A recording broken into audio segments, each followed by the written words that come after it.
Hey, what's going on, fellow future millionaires? Welcome to the Millionaire University Podcast, the only school where you graduate rich, not broke. Today, we are in for a treat. We are going to be talking about SEO, search engine optimization. How do you get people searching on Google and other sites to come to you, to come to your website so you can get more business?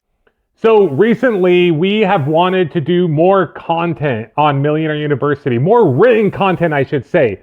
We're doing a lot of podcasts, and we want to do more articles, more written content for two reasons. Number one, to give you guys more value. And number two, to improve our SEO, to improve and increase the amount of people that we have coming to the Millionaire University website. So we've been doing a lot of research on the SEO pros out there, and there's this guy named Brandon from SEO Optimizers I'm on his email list. He keeps coming across my desk. I keep reading and seeing interesting things about him. So we reached out to him last week. We hopped on a call. Brandon really knows his stuff, and we talked and we're like, hey, you got to come on the podcast. You got to share some of this stuff with our listeners. It's incredibly valuable. So here we are, ladies and gentlemen, I present to you the one and only Brandon Leibowitz. I know I said your name wrong, Brandon. How do you say it again? No, you got it right, Brandon Leibowitz. Thank you for having me. Yeah, welcome, Brandon. It's exciting to have you here, man. I'm excited to share some tips with everybody about SEO and help spread that knowledge so they can all get more free traffic. So let's start off. I always like to start by hearing your background story, because I feel like our listeners, me especially, but our listeners, we love hearing about how other people got going on their entrepreneurial journey. How did they go from working a job or whatever it was they're doing to doing the thing that they love? I mean, don't get me wrong. I don't think every part of business is, you absolutely love it. That's not like, I'm not that kind of guy, but I digress. How did you go from doing whatever it is you were doing to becoming a full-time entrepreneur? How did you get into this? Just kind of fell into this digital marketing world back in 2007. I graduated from college, got my degree in business marketing, and one of the first jobs I got out of school was helping a company out with their digital marketing, which I didn't know much about it. They didn't really teach you that in school back in 2007. Yep. And even if they did, it just gets outdated so quickly. So the company was new to this as well and said, don't worry, we're going to take you to workshops and classes and seminars and learn with you. And after doing that for a few months, just realized everyone's probably going to have a website. There's lots of ways to get traffic. Back then I was helping out with their social media, doing paid ads, doing email marketing, doing SEO, which all works to get more traffic. But over the years, I just focused more on SEO because I thought, who doesn't want free traffic? SEO is just a way to get free traffic. And I worked at different advertising agencies over the years. And before work and after work and on my lunch breaks, I'd work on my own company, and eventually built that up to where I was able to quit my job and been doing this ever since, just helping people get that traffic. I love that. Getting paid to learn. And that's what I'm always telling people. Like, if you can get paid to learn, like, that's huge. And that's what you did. You went and worked for this company. You learn, and not just paid to learn a valuable skill. Like, if you're going to get paid to learn how to dig a ditch and then you dig ditches for 5 years, like, probably not the most lucrative opportunity, right? But getting paid to learn how to do digital marketing, that's golden, man. If you can do that, that's amazing. So good for you, man. Yeah, I got lucky with that. Definitely fell into it at the right time. And one of the first workshops that we went to was this 3-day seminar or weekend seminar. And the people that would speak there would say, I have like 10 different websites. I do drop shipping and affiliate marketing and all this other stuff. And this is back in 2007. And the company I was working for made a really niche product. They made 3D lenticular products. They didn't really have too much competition. So I realized back then that I could just try to go to like a local business, restaurants, or anybody that's a local business and try to just see if they needed help with SEO, which back in 2007, nobody really understood what it was. Took a while for people to really understand the value of SEO. Now people are really understanding the value as the past couple of years. But before that, it was really just tough to get people to understand that websites are the future. SEO is a free traffic source, and you should try to get in sooner than later, because the older your website is, the more trust Google's going to give to you, which we could talk all about that later as well. I love it. Already diving into it. So I wanted to break this down into 3 different parts. As I've studied SEO and as we talk to you, there's kind of 3 different categories that I came up with, but we're going to go all over. We're going to go down rabbit holes. Brandon, if you have anything that you want to add that I'm missing since you're the expert, feel free to jump in. So the first category is your website. How do you optimize the technical parts of your website? Number 2 is content, creating the content and doing like the keyword research, knowing what articles, what kind of blogs to post, things to write about on your website. And number 3 is backlinks and how to get that backlink juice, where you should focus, what matters, how it helps. So those are the 3 areas that we're going to focus on today. So let's start off with the first category, just general website. What's like good general website knowledge? What kinds of things? You went through our website and told us all kinds of things that we could improve, things that I don't know if we were doing wrong per se, but weren't best practices. What are some of those things that business owners can do? Because to me, that's the lowest hanging fruit, right? It's like, may as well optimize your website so Google knows what to look for, so you have the best chance of getting the most viewers, right? So I'll quit rambling. Go for it. Yeah, most people aren't doing the wrong thing with their website. They're just not going in and making the changes that Google wants to see, because search engines, when they look at a website, they don't see what we see. When we look at a website, we see the images, the videos, there's podcasts, audio, all that stuff. But search engines, all they see is text, code. And basically, they're just looking through that code for you to put keywords, text, essentially. The more text you have on your website, the easier it is for the search engines to read through and know what that page is about. Because if you're just an e-commerce website, for example, and you just have a bunch of product pictures, that's good, but Google can't really read too much with the images other than a file name. But other than that, they need more text. And the more text anybody puts on a website will help Google just read that page better and know what that page is about. But this doesn't require any coding, because it gets kind of technical with SEO, changing the coding and putting keywords in all these different places, like a title tag or meta description. But the most important place really is the content on every single page on your website. Not just the homepage, but every page that you want to rank needs to have text. The more text you put on that page, the better off you're going to be. Just don't hide it. A lot of people will be like, I don't want to put a bunch of text on my website. It might clutter it up. It takes away from what I want people to do. But basically, you have to have that balance with SEO and for Google, for people where people don't want to read a lot of text. So if you have that text at the very bottom of your page, that's going to be better, because people's attention spans nowadays are really short. You can just have like bullet points or images or videos that convey what that page is about. And then lower down that page, you can put all this text to help Google better understand what that page is about. That alone will really help get everybody more traffic. You just have to put it on every single page on your website, and it has to be original content. You can't copy it from one page to another. You have to write unique content for each page. Okay. So you want as much text as possible, but obviously that's also informative and is in line with what your topic is, the thing, right? You don't want to just jibber jabber, right? You want to make sure you're covering a topic. It's got to make sense to the listener. But what you're saying is you can put all the most valuable information up top, and then you could add a bunch of additional text, like to further down on the website. Am I hearing you right? Yep, that's more for conversion rate optimization, because once people get to your website, how do you keep them there to actually do what you want them to do? And if they just get hit with a big block of text, especially on mobile, they're just going to be like, this might be a little too much. I'm going to hit that back button and find another website, because there's 10 other options on that first page of Google. There's ads. There's a lot of options out there for people. If they don't find what they're looking for right away, they're going to hit that back button. And the more you're able to give to people right away in terms of like a value proposition, like what's in it for me from going to this page, a couple bullet points maybe, a video, and then lower down you can put all this text for people that want to learn more and read more. But essentially you got to capture their attention really fast, and that's where it's got to have that balance for people and for Google. Google wants that text. People don't want to read hundreds of words of text anymore.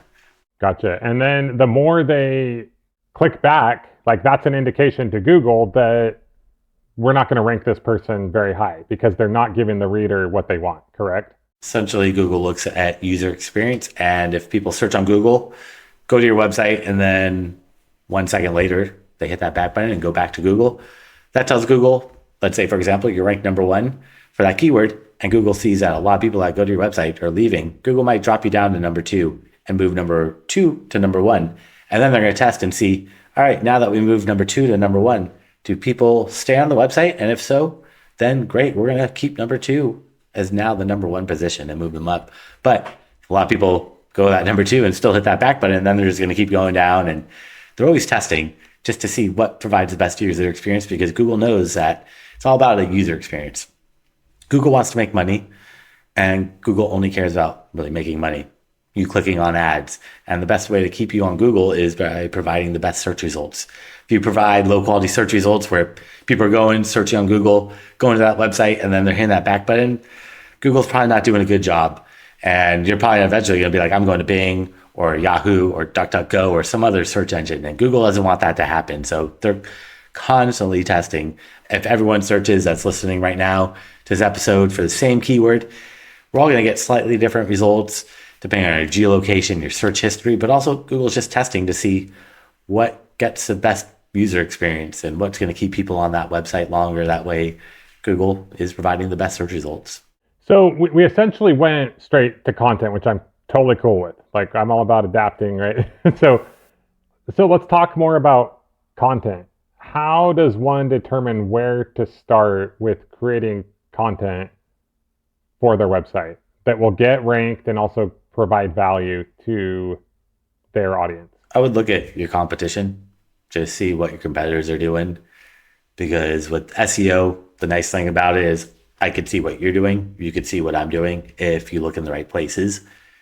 And an easy thing to do is just go into Google, search for your keywords, see who's on that first page of Google, skip over the ads. We're not going to look at the ads, but just search your keyword and look at those 10 organic websites that are ranked on Google, open them all up, and you can see how much text everyone is using, how long everyone's writing their content, because it's not really a one size fits all. A lot of people said in the past, you should write 400 words of text, which is a good average, but it really depends on that search. If Google said, we want you to write for the user. And if somebody's searching for something really simple, really basic, that doesn't need a bunch of words, you don't need to write all that extra filler content. Like if someone is just searching like, how do you tie your shoes? Basically, you can only write a couple hundred words about that. Sure. So you don't have to go too in depth. But if somebody's searching for how to change my car engine, you could probably write a couple thousand words about that. Basically, you just have to write for the user. And the best way to see what Google's looking for is search Google, see how much text your competition's using, and kind of average it out. If everyone is writing 1,000 words, you should write 1,100 words.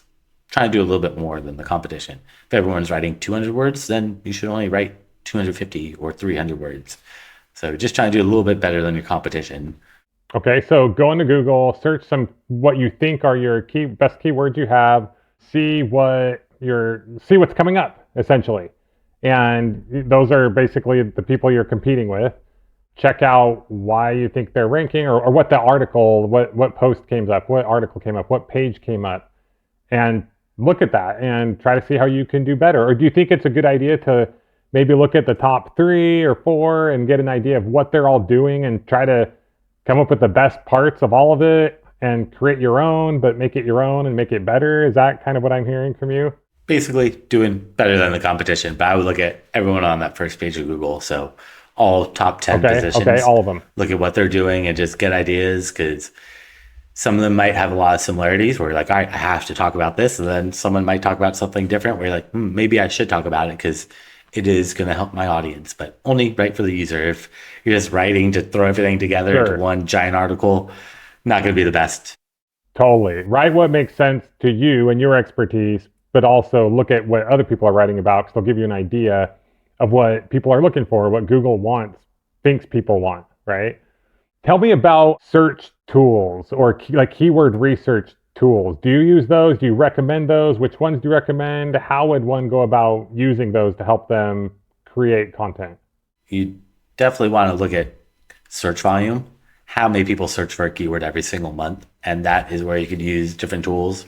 There's free and paid tools that will help you do keyword research and also help you come up with new keyword ideas. But really, you want to look at the search volume. How many people search for that keyword every single month? Because little changes have a big impact where you could use a singular versus a plural or a synonym.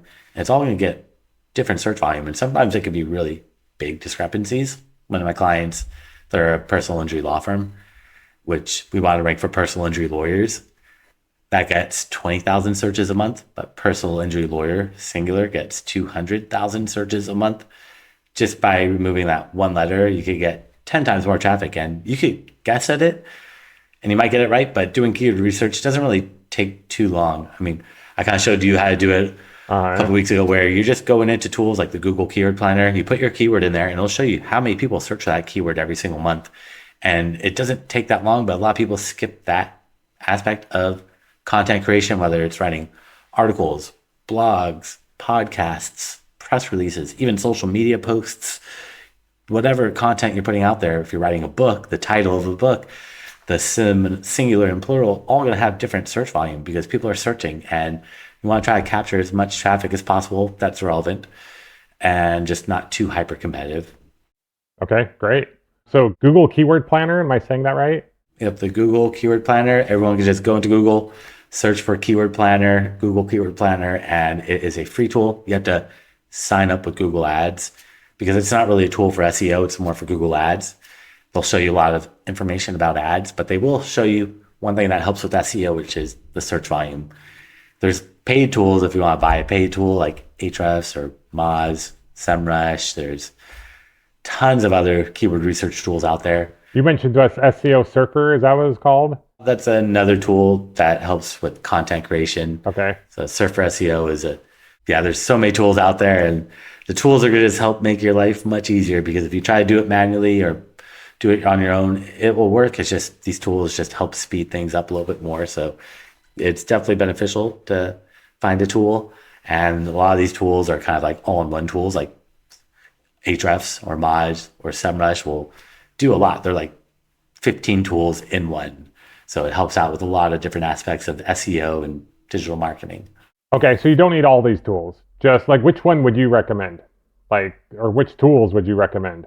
It's up to you. Between Ahrefs, Moz, and SEMrush, those are the more popular ones that will do keyword research. They'll track backlinks. They'll track keyword rankings. So you can see what position you're in today versus next week versus next month. And you can see, am I improving? Am I dropping? What's going on with my keyword rankings? And it does a ton of other tools built into those tools. But really just you need to pick one. They're all pretty similar for the most part. You just don't need to buy all three. Okay. You mentioned, I was looking at some of the emails I got from you in the past, and one of them was how to check your website health. I assume that's kind of related to what we're talking about, right? To these websites. How would one go about checking their website health, and how they know like where they're at, what they need, what's the low-hanging fruit, what they can improve on? I actually have a tool on my website that will give you a free website analysis. Okay. And it'll check out your website, the coding, and give you any issues or any technical issues. It'll give you a report if they just go to SEO Optimizers.com/audit, AUDIT, and they can put their website in there and get a free website audit. And there's lots of other tools out there like Ahrefs and Moz and SEMrush, those other tools we talked about, will give you audits, and every tool is going to give you slightly different data points. And it's great to just get some insights. Also, there's a tool from Google called Google Search Console. It's a free tool it's like Google Analytics is a free tool that will track your traffic. Google Search Console is a free tool that will track everything about SEO, and it will give you somewhat of an audit. It doesn't really give you a real audit, but it will show you any issues with site speed. It will show you any issues with like how long pages take to load, if they don't look good on mobile. Because Google said a while back that if your website's not mobile friendly, we're not going to show you on mobile devices. And I have had a client before where they had a mobile friendly website, but Google didn't think it was mobile friendly because of the colors were too close to one another, that we had to just change these colors up a little bit. And then they became mobile friendly, and mobile brings over half the traffic nowadays to most websites. And if you're not mobile friendly, you're not going to you're really missing out on a lot of low hanging fruit that's quick and easy to fix. So there's tools like that will help you out with that. So the more places that you get these audits, the better you're going to be informed about your website, because they're all going to show slightly different data points to look at. Okay. So we kind of talked about some of the tools and different ways you can figure out what to write about. I want to talk more about content. I mean, I've heard people talk about like content clusters, and I know you were talking about like linking within your website. Like, do you do any of that? Like, how would one go about creating a content strategy, right? Like, I know you can do keyword research, but isn't it like where you want to make one overarching topic and then a bunch of interconnected? Talk to me about that a little more. Yep, you want to establish what is called topical relevancy to Google. So if you're just posting on your website and you have a website and you list out all your services, that's great.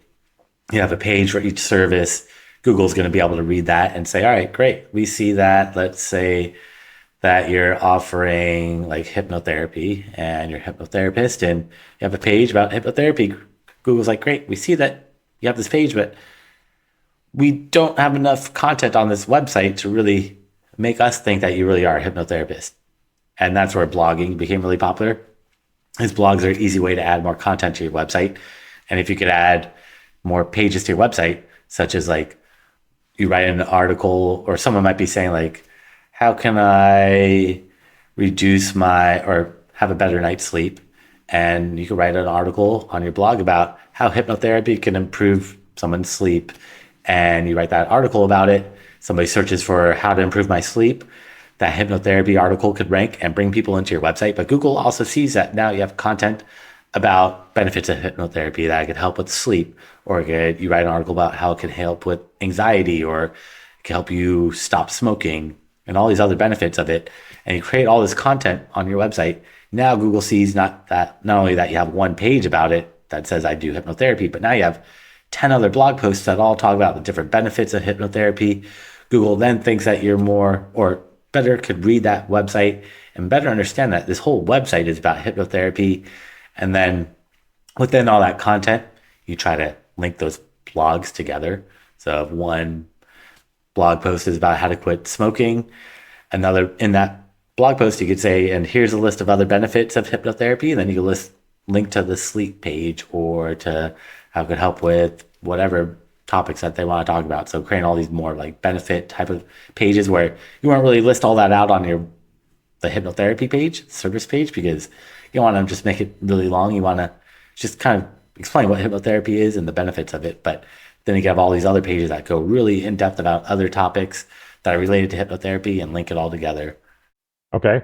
So let's talk about content creation can take a long time, right? So let's dive into a little more like what kind of tools and or people can we use to help us create this content? And by tools, I don't mean just to search for it, but like, I mean, are you using AI? When is it good to use AI? When is it not good to use AI? And then how can, like, if we use like with content writers, does that make sense? Where can we find that? Anyway, go ahead. We'll start with the AI and the tools, and then we'll get into like the people aspect of it. No, you should definitely get writers to write the content. Unfortunately, most writers are now going to sell writing or content, but using AI. There's still a lot of good writers out there, but it's tough to find them. I had a lot of writers that would write content for me, and now all of a sudden I see one writer that would write one article a week, now writing 7 articles a week. And I'm just like, all right, something's a little off. And it's just, yeah, you got to be aware. But most people are going to use AI nowadays because Google said we don't care anymore who writes content as long as it offers value. If you're just having AI write the content, it's probably not going to offer value because AI does AI hallucinations. And if it doesn't know the answer, it's going to make it up. But if you use AI as more of like a starting point to give you like ideas of like content or help you write an outline, or if you did have it write your whole service page for that hypnotherapist, that's okay as long as you edit it and double and triple check it, because it's not going to be accurate. If you just copy and paste it, you're going to put incorrect information and that's not going to be good. So you could use AI to write content. I still prefer to use people, but it is tough to find people. And yeah, it's really, really tough to find good writers nowadays because AI is just so quick and so easy, and the more people that use it, the better it becomes. I mean, right now it's pretty good. It's just not perfect. So just can't rely on it solely. So what do you recommend? I mean, if you said you don't recommend people write the content themselves, right? Do you recommend that they use AI? And if yes, what kind of tips do you have for using AI? Or do you think they should get writers? And if they do, how do you know how to find the good ones? Yeah, I mean, if you can find writers, that would be great that are not using AI. But fortunately, most writers that people are going to find are going to be using AI. If you're just finding someone off freelancer.com or some website like that, or if you're going on like a Fiverr, it's probably going to be AI written content. But I thought you said AI was okay. So I'm just trying to help. I'm trying to understand. It's okay if it's good, is what it comes down to. Yep, it's fine. As long as the content offers value. Doesn't matter who writes the content, humans or AI, as long as the content offers value, that's all that matters to Google. So you don't need to go pay someone to use AI for you. As I was saying, you could just do it yourself and go to ChatGPT and put some prompts in there and get some good written content. So if you want to use AI, you can just do it yourself. You don't need to pay someone to do it. Okay, I hear what you're saying. You're just saying why pay to use AI when you could do it yourself? Yeah, unless you can find good writers, that's great. But it doesn't matter who writes the content as long as it offers value. So whether you use writers or AI, Google doesn't care anymore. But a lot of people still want to use people. So if you can find good writers, definitely hold on to them. I have a writer. She's an English teacher. She prides herself on content, hates AI. I know she's not using AI, but unfortunately with a lot of my writers, I have to still check almost all their articles every once in a while just to see. And especially once their frequency goes up to writing, like when writers start writing 3 a day, where they would write 1 or 2 a day at max. So just like, all right, it doesn't really align what's going on and everyone is using it. So as long as you use it and just make sure it's accurate and read through that content, you should be good to go. And I think if they use it and the content is still good, but then also knowing hey, maybe we can get a better price for this because they're able to produce more, right? Is that accurate, would you say? Most people are still going to charge full price and not tell you. So, okay, with that, what do most writers charge? Obviously, I know there's levels depending on, if they're foreign or how good they are. But what are we looking? I mean, I think most people charge per minute or per article. How would I know how to find a good writer? Where would I look? Would I go to Upwork? What are your thoughts? No, the best way to find writers is go on local websites. Like Craigslist is pretty good. You can find local writers that are based in the United States. You don't want to outsource it to another country because you're probably going to get some content that doesn't really read properly. Sometimes it's good, but most of the time you're gonna have to go in and edit it, and it's just more work on your end. So if you can find something that's local, and usually it's per word. Usually in the past when I'd have writers, or I still offer it as a service, if people need content, my writers charge $50 for 400 words of text. Okay, so yeah, they can either they can try to find their own writers, or they can go through someone like you, and you can help kind of manage that. And do you help make sure that they have good content and stuff like that, or do you just introduce them to the writer and then they work with the writer directly? No, we make sure that they get SEO friendly content. So content that's got it optimized for people, written well with all the content, and then it also has those keywords sprinkled in. That way we could try to maximize that reach of that article to get to as many eyeballs as possible. Okay, awesome. So let's talk about link building, right? I mean, you said it, I've heard it time and time again. It's very difficult to rank high if you don't have other people saying, hey, this is the guy, this is the girl, this is the website, right? These are the people you want to go to. So other people linking on their website, other people linking your website on their website, essentially, correct? What does that look like? There's white hat and black hat.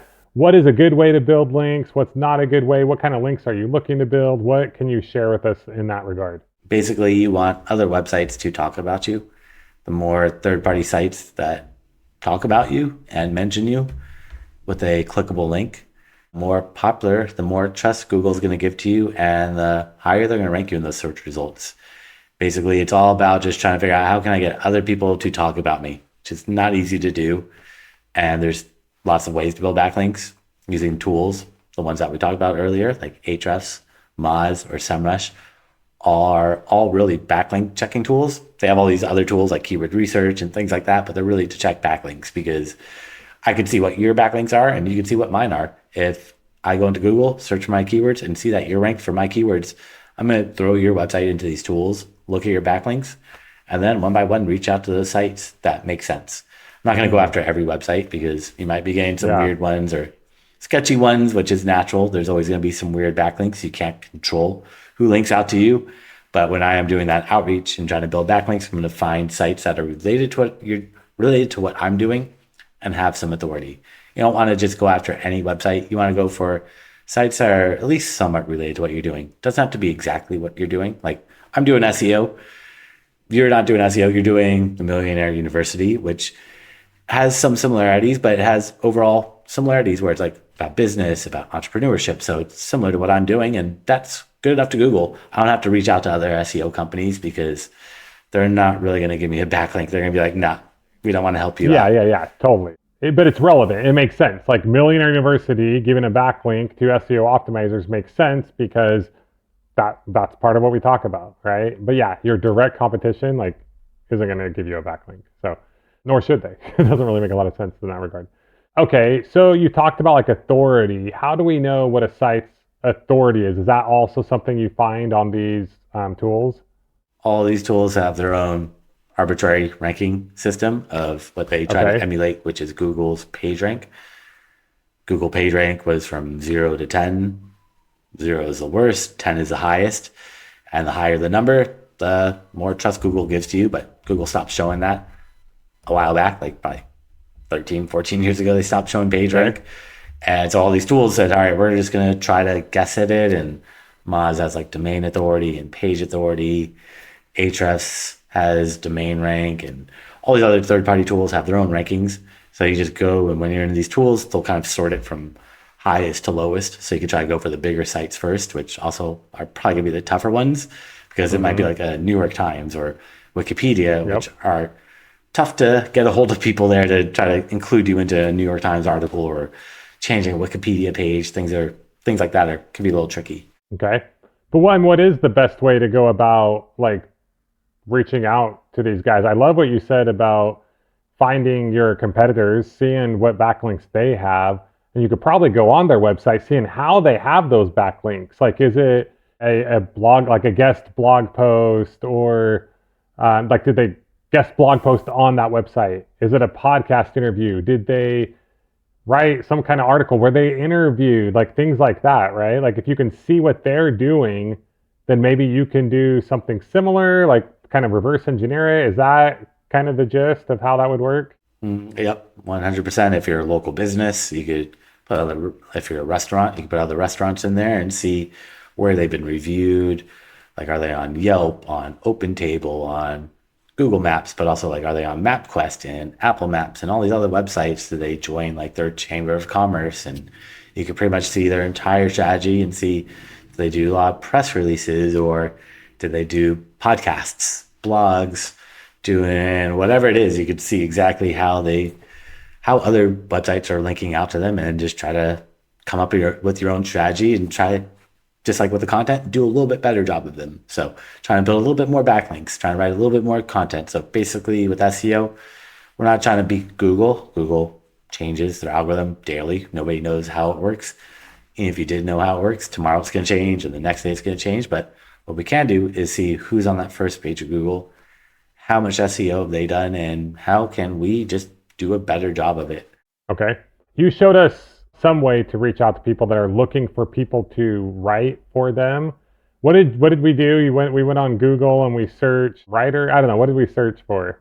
You could just search for your keyword. So if you're like a personal trainer, you just say like, go into Google and type in fitness blogs, and you'll get tons of websites that are all blogs that you could potentially reach out to them. But you can also do advanced search operators where you just get a little bit more specific, and you can put something like in URL, and then colon, and then in quotation marks, write for us, and then you put your keyword at the end, and it'll show you blogs that are looking for writers.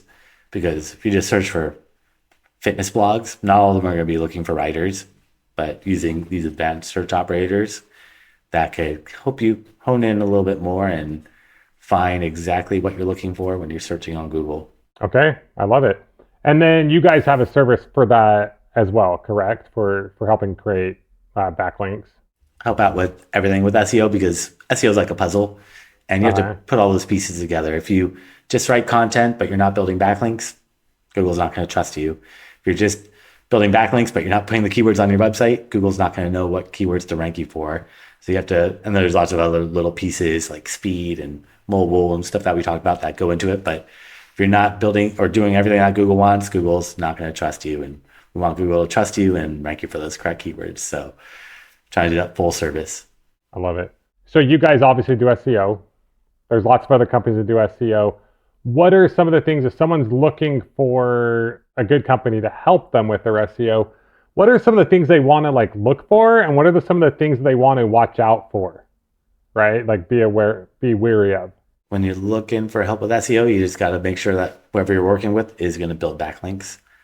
I get a lot of clients that come to me and paid companies for years and they only have 5 backlinks. And I'm just like, I'm not sure what this SEO company was doing, because without backlinks, it's not really possible to rank on Google. I've never really seen a website rank for competitive keywords that didn't have backlinks. Google's whole algorithm is based off backlinks and still heavily based off backlinks to this day. It's changed a lot how they look at them, but it still really you need to have good quality backlinks, or they're building low quality backlinks and just building thousands of spammy backlinks. And basically what you want is quality over quantity, and a couple good backlinks every single month is really what you need to go for. You don't need to build hundreds of backlinks every single month unless you're like a big corporation like Target, Walmart. That's fine for these big corporations to be getting hundreds of backlinks daily essentially, but small, medium-sized business should only get a couple backlinks every single month, and you just got to keep building up over time, and that's what Google wants to see. But